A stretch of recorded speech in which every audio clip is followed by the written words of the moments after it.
I went to Morocco. I didn't go alone. I went with my friend Princess. It's why I die sometimes. Okay. Let's just say the experience was a little bit, we had so much fun, but so much happened, and it was definitely a life-changing experience for sure. So I can't wait to share with you guys all the details in this video. Please make sure you like, subscribe, share, all of that. Thank you guys so much for 100 subscribers. Like, I can't believe it. Also, if you guys want to hear travel tips / a price breakdown of basically how we went to Morocco as uni students, just wait to the end and I'll break down as much as I can from my perspective. I'm not an expert, but I have traveled quite a lot. Loads of people have been saying, Salome, how are you traveling like every other week? Are you bagging fraud? I'm like, no. Okay, I'm just making it work. But yeah, that will be at the end of the video. But without further ado, here's 2 black girls in Morocco.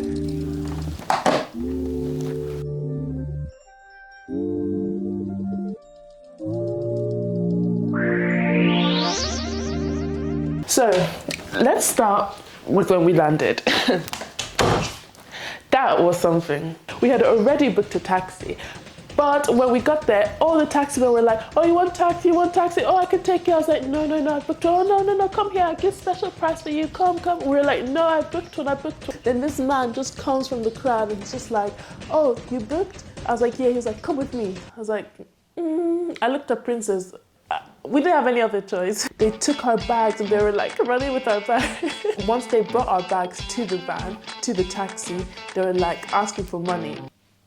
Flashbacks to Nigeria. It was like, even £20, I don't mind if it's £20. Bro, I'm sorry, no. So now, picture the taxi ride. Just picture 2 vehicles, like 2 lanes. Tell me why there's 4 cars. There's supposed to be 2 and there's 4. And there's people walking amongst the road, the way people are overtaking, and it's just chaos. And it's just reminding us so much of Nigeria. We're like, what is this? First impressions of Morocco is giving very much Africa. Very much, we are close to Nigeria. That's what I'm saying. But oh my gosh, lighting in here, Princess. Okay, and then this is the room. So cute. We've got a little balcony, but I don't want to go out because I'm allergic to mosquitoes, isn't it? But the view is so cute. We arrive at the hotel. We were like, thank you. He's like, okay, it's 9 o'clock now. I'll meet you back here at 10. You're a taxi, you dropped us off. Why are you coming back? At 10 for what? And then he's just like, no, I just want to speak with you. I just want to speak with you girls. Trying to get out of it. We're like, we're kind of hungry. He's like, yeah, don't worry, I'll take you for food. That 10 p.m. free taxi to get food offer was looking very much tempting. Oh, sorry, man. What's his name again? I don't know. We are really hungry. We don't see any other place. He did say he'll take us to get food for free. We're like, let's just go for it. Went to the car and then he said, look, I have 2 other black girls. 2 other black girls I know, just like you. Look. And he was showing like reviews of other black girls. We were just like, but what is it you're offering? It looks like we're getting recruited right now. Because like, you know when they like get like black girls recruit other black girls. All my friends were like, what are you doing? You're getting adopted, blah, blah, blah, blah, blah. Because I was supposed to be on my Snapchat story. And then we were just waiting in the car and then the 2 other black girls came with us. And then we got to the restaurant and then the other black girls hopped out and then the guy said, no, we're taking you to a nicer restaurant. And then we're like, okay. The driver, he was on the phone and then boom, we get stopped by the police. The police that did stop us was on a motorcycle and it didn't look very authoritative. Let's just say authoritative. Is that a word? I don't know. The guy, our driver, this is when we started laughing because he's just like, I call big police, you small police. We finally made it to the restaurant eventually. Bear in mind, this is like 1 hour after. We were hungry. This is 11 p.m. at night, guys. Now, because it's Ramadan, they had run out of like many food options at this restaurant, but our driver still managed to pull through for us. So now we started trusting them a bit more. We're like, okay, they brought us to the food place, you know, we're gonna eat nice. The food, I'd give it a 7 out of 10. We got free bread, free dessert. The food is so cheap in Morocco as well. We're enjoying life. We're starting to get our mood up a little bit. I think we're just very hungry. And then the minute we put that last bit of dessert into our mouth, boom, our drivers came again. They bring out their book and they're like, okay, you want to do all of these activities? So they gave us a list of activities. They were like, okay, do you want to do this? Do you want to do horseback? Do you want to do camel ride? We already booked our activities, guys, before we even touched down in Morocco. So no was our answer. Yay. The way these guys looked, we do not know where we are. We need these guys to drop us back at the hotel. Quickly, cool, we went, we'll do the hike. That'll be 600 dirhams each. That's £60 each, guys. We don't have that kind of money. We only withdrew £80 for the whole entire trip. We want to spend 60 of it in one day. And then, so we were just like, can we think about it? And then they were like, why? You have no money? And I was like, oh yeah, we don't have cash. I was lying, obviously. They were like, oh, we'll take it to cash point. And we were like, yay. I don't know where we got the money from. Me and Princess emptied out all of our pockets, and somehow it was enough to pay for both the dinner and the activity. Oh no, look at the pool, man. Look at the pool, okay. Me and Princess have come back with no money. Money out. This is all I had left. I have. This is this £20. That's 200, isn't it? That's 20. That's £2. They gave us a free tour of the whole Agadir as well, which was nice. We booked the hike with them, but we also booked. They gave us a free tour and they gave us a discounted rate on the hike. So we're like, if we got a discount, if it was a good price. If we got free activities, then why did we still come back with no money? Something wasn't making sense. We were just like, yeah, this is like Nigeria. We have no money. Like, we don't feel safe. Like, what's happening? And it was cold. And get back, man. This is nothing like Nigeria. This is nothing. What were we thinking? Yeah, I'm sorry, Nigeria. They have nothing. This is beautiful. This place, I would move. Guys, in the morning, I did my makeup. I was feeling myself. The sun was shining. We were feeling a bit much happier. We went downstairs. We got breakfast in the hotel. Are you girls for the tour?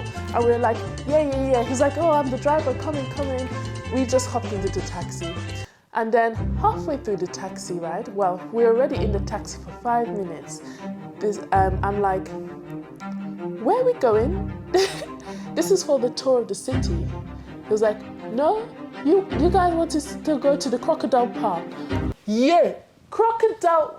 And we're like, no, we wanted to go see the tour of the city. He was like, no, crocodiles. You two black girls, two sisters, look similar. You said you wanted to go with crocodiles. Guys, they got us mistaken for the other two black girls. So they had to bring us back, and then we found the actual driver. Oh my gosh.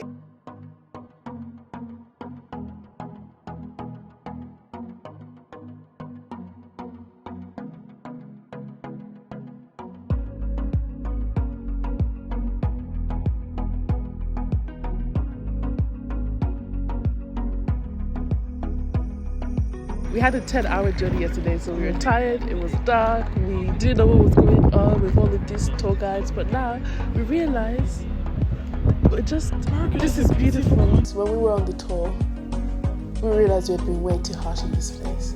This place was beautiful. Guys, we were in awe. I was like, I want to live here.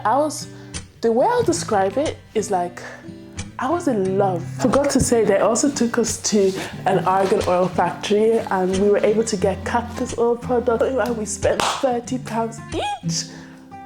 I hope the cactus oil, guys, is my skin glowing? Because I hope this cactus oil is actually working.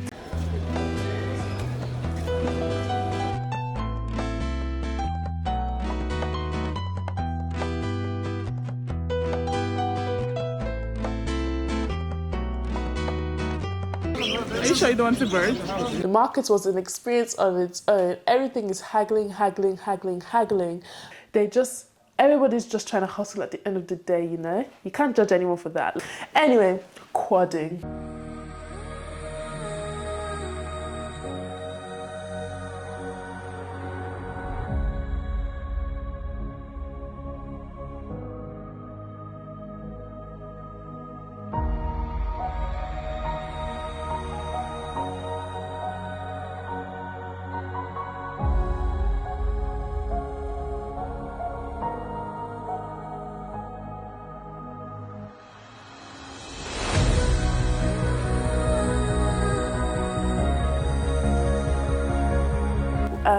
We got picked up and we met like a group of other people from Sussex, actually from Brighton. I was like, oh my gosh, hi guys. And we all ended up going to the quadding site, and at first we were all going together, but it was evident that obviously me and Princess's skills were like amazing. At one point I just decided, I don't know why, to just crash into a bush. And then I was literally just in the bush, and then I was just like, okay, let me try and like turn out of the bush. And I was pressing the accelerator, and then one of the instructors came up, just like, where are you going? You want to go into bush? I was like, no. And then the other instructor that had been with us, he was just like, don't worry, I'll stay with them, you guys go ahead. So we basically had our own private quadding session. The guy, he was perched beside Princess, staring, and I was just behind them.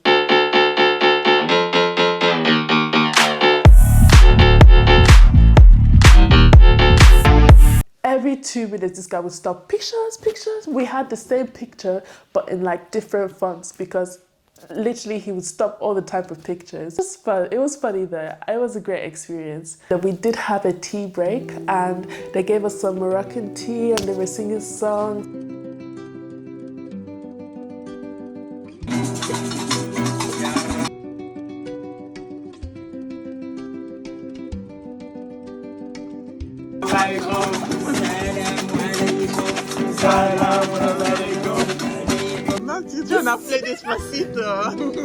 So I was looking around with everyone. I was like, this is really nice. Like, I'm having the time of my life. The king has 2 palaces in Agadir, and this is very beautiful. We were just taking pictures in front of the king's palace, and then the guards blew their whistles at us.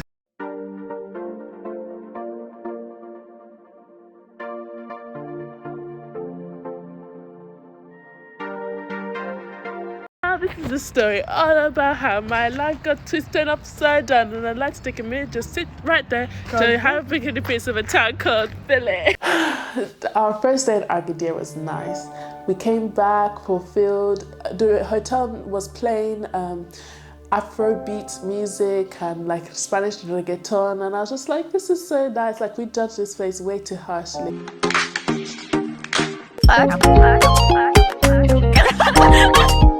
Probably fuck.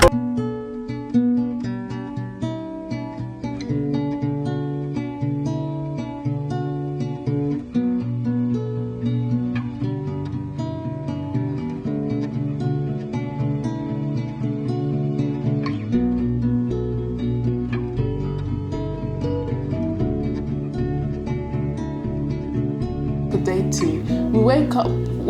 We're supposed to have the hike to Paradise Valley at 8:30 a.m. in the morning. Mom! But we woke up and it was raining, chucking it down. We decided to quickly call our good friends, and we said, can we do a massage instead?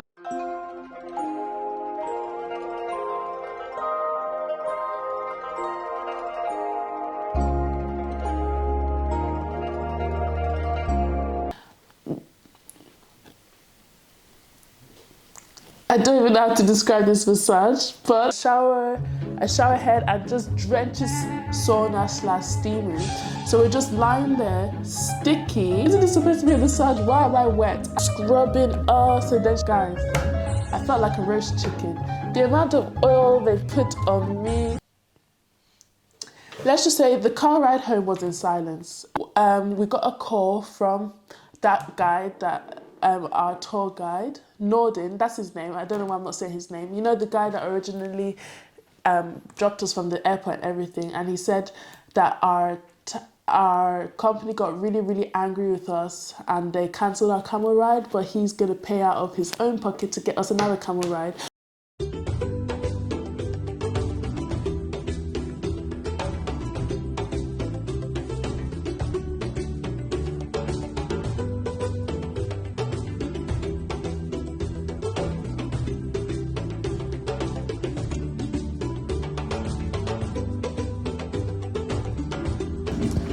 So it's not dog, you pet. Siempre vacaciones, tequila por un. Show you my best friend. I give you my last guy.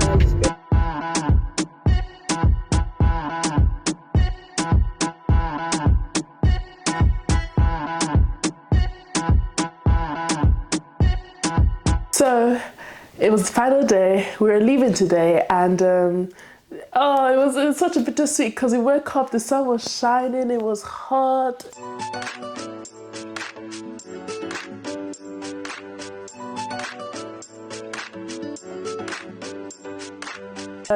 But yeah, it was sad to leave. But we decided the last thing we wanted to do was go back to the supermarket because I wanted to get souvenirs for my friends and my family.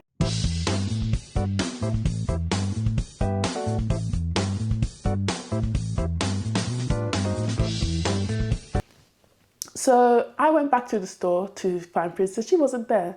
I was like, okay, where's she gone? The man said, yeah, you, where's your friend go? Where's your friend? Your sister. I was like, I don't know. She was like, oh, she'll come back. Don't worry, she'll come back. I'll bring a chair for you. So me and this guy were just waiting for Princess. I was like, I don't think Princess is coming back, bro. Meanwhile, I found out that Princess was communicating in all the languages she knew, French, Spanish, English, like everything she could to try and get in contact with me. She was speaking to French tourists, she was speaking to locals, everything so she could make contact. In the end, she did find this Moroccan.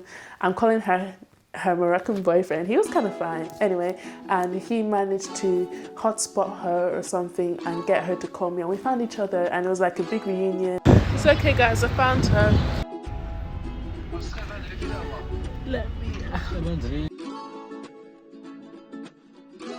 That was the end of our holiday, sadly. Our flight, I don't want to talk about it, but it ended up being like 5 hours delayed. Our flight was supposed to be at 5 p.m. We got back to Leeds at 7 a.m. the next morning.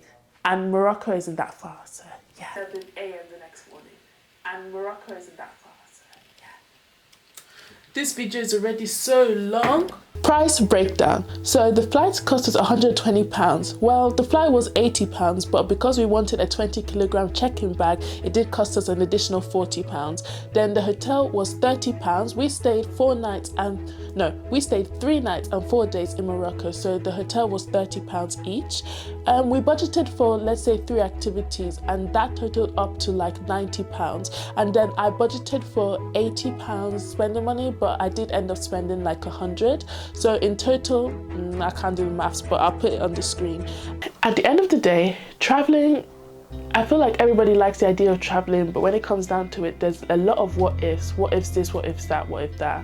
Me and Princess did a lot of planning, evidently, for Morocco. We planned what we were going to do, some activities, you know, our transport to and fro the hotel, you know, all of that. But at the end of the day, you have to take a leap of faith. You just have to go for it because things are always going to go wrong in a holiday. So many things went wrong in this holiday, as you can see, but it's just part of the experience. You're never, ever, ever going to be able to plan everything to a T. Something is going to go wrong. That's just how it is. Traveling and stuff. Also, I would recommend, as much as you can, absorb the culture. Absorb the culture you're in. Try and explore beyond the hotel, talking to locals. Especially growing up in the UK is one of the most developed countries in the world. To come flying from the UK to any other country, you're going to experience like a change. And I just want you guys to keep an open mind because every country does stuff differently. Approach it with a desire to learn more about the culture, to learn more about the country you're in. Peace and love.